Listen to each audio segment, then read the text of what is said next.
प्रतिष्ठा का कार्यक्रम देश के प्रथम राष्ट्रपति कर सकते हैं। तो आज यह शुभ अवसर आया है, तो इनको क्यों इतनी बेचैनी हो रही है? लेकिन एक सवाल खड़ा हो रहा है कि जहां गर्भगृह है वहां प्राण प्रतिष्ठा नहीं हो रही। विपक्ष के कई नेताओं ने सवाल खड़े करे हैं इसको लेकर। जो सवाल खड़ा कर रहे हैं वो स्वयं राम भक्तों की नजर में सवाल बनते जा रहे हैं। देश का विश्वास है, एक एक राम भक्त का विश्वास है। अयोध्या में जहां रामलला का जन्मस्थान है, जहां पर रामलला विराजमान होने जा रहे हैं, वही मान्यता के अनुसार, और जो मान्यता है चाहे वो श्री रामचरितमानस के अनुसार, चाहे वाल्मीकि रामायण के अनुसार, चाहे जो अयोध्या धाम है उसके अनुसार, उसी मान्यता के अनुसार रामलला उस स्थान पर विराजमान हो रहे हैं। और उसमें तमाम हमारे पूज्य साधु संत, पूरा बहुत सारे आचार्य महामंडलेश्वरगण, धर्माचार्यगण, बहुत सब विचार विमर्श करने के बाद पूरे वास्तुशास्त्र के हिसाब से जहां पर रामलला विराजमान थे वहीं पर रामलला विराजमान हो रहे हैं। मैं तो कारसेवक के रूप में 6 दिसंबर को भी था, ढांचा ढह गया था। किस प्रकार से मेरे रामलला अफसोस है, जो ढांचा ढहा उसका अफसोस है? कहे का अफसोस होगा, गर्व है हमको।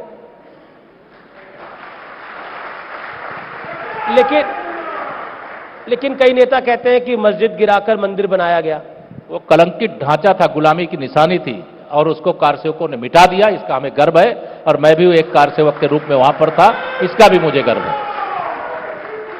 लेकिन क्या आपको लगता है विपक्ष के नेताओं का इस पूरे कार्यक्रम का बॉयकॉट करना? अखिलेश जी के पास निमंत्रण आया, लेकिन उन्होंने बोला मैं जाऊंगा, लेकिन बाद में जाऊंगा, अभी नहीं जाऊंगा। देखिए, माननीय प्रधानमंत्री नरेंद्र मोदी जी के लोकप्रियता से घबरा करके ये मोदी विरोध करते करते भगवान श्री राम के विरोध पर उतर आए।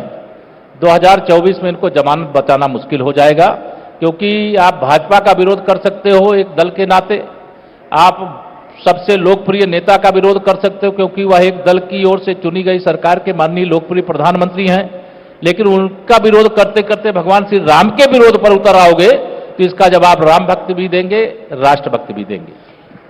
आपको लगता है 2024 के चुनाव में राम एक मुद्दा रहेगा? हमारे लिए भगवान श्री राम आस्था के, श्रद्धा के, विश्वास के केंद्र हैं। रामलला के मंदिर निर्माण का संकल्प हमारा 22 जनवरी 2024 का नहीं है।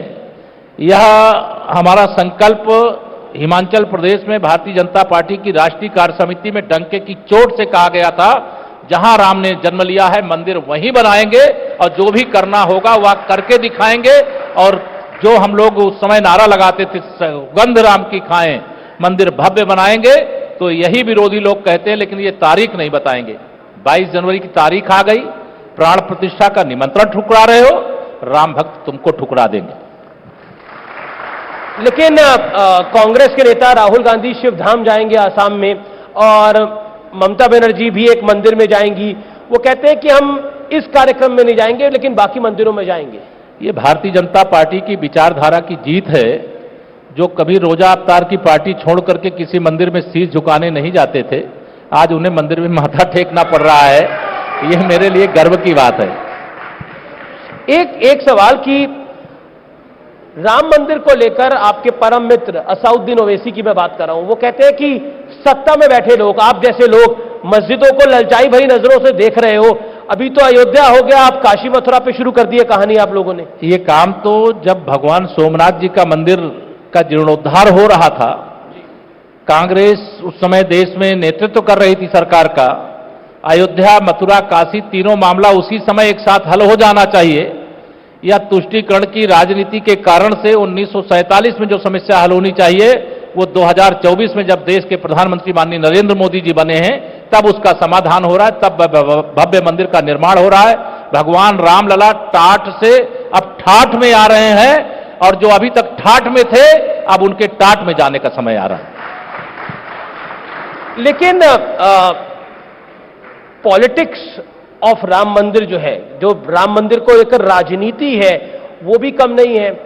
आप लोग क्लेम करते हैं, यानी बीजेपी क्लेम करती है कि राम मंदिर वो बनवा रही है और राम मंदिर उनके प्रयासों से बन रहा है। कांग्रेस कहती है कि राजीव गांधी ने ताला खुलवाया था। देखिए, कांग्रेस को शर्म आनी चाहिए इस प्रकार की बात कहने से, क्योंकि श्री राम सेतु का मामला जब देश की सर्वोच्च अदालत में पहुंचा था, देश में कांग्रेस की सरकार थी, और कांग्रेस सरकार का शपथ पत्र देश की सर्वोच्च अदालत के सामने आज भी है, जब उन्होंने भगवान श्री राम को काल्पनिक बताया था, जो राम सबरी की कुटिया में भी हैं और शहर के बड़े बड़े महलों में भी हैं। मेरे अंदर भी राम है, आपके अंदर भी राम है, उनके अंदर भी राम है। उन भगवान श्री राम